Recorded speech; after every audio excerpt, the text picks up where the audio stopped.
నమస్కారం, ఘంటారావానికి స్వాగతం. ముందుగా ప్రధానాంశాలు. వైసీపీకి విషం చిమ్మడం తప్ప విజన్ లేదన్న చంద్రబాబు. సంపద సృష్టించలేని వారికి సంక్షేమంపై మాట్లాడే అర్హత లేదని ధ్వజం. టీడీపీ నేతలు శ్రేణులు గేర్ మార్చాల్సిన సమయం వచ్చింది. మరింత కష్టపడాలని మహానాడులో లోకేష్ పిలుపు. నాయకత్వ మార్పుపై రేపు మాట్లాడతానన్న సీఎం సిద్ధరామయ్య.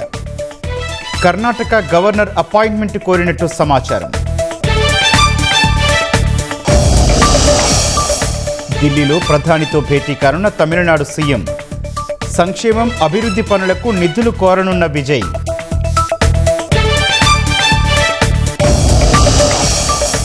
డ్రగ్స్ రవాణా గుట్టురట్టు చేసిన ఐసీజీ ఏటీఎస్. ముంద్రా తీరంలో 1150 కోట్ల విలువైన కోకైన్ స్వాధీనం.